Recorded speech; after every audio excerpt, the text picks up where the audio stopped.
Hello everyone, most welcome to the channel. Today we have Poco X4 Pro 5G and this is a phone. This is easier tool and this is SIM and SD card.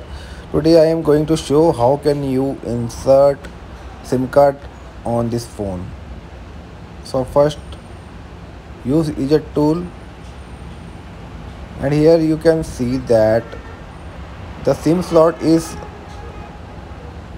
hybrid, means you can install two SIM card or one SIM card, one SD card at the same time into the phone. Now properly insert the SIM into phone.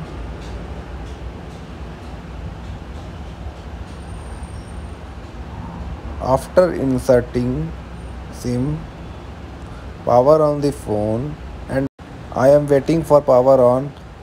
The reason for making this video, the SIM slot is hybrid or not, you can know that. Thank you for watching video.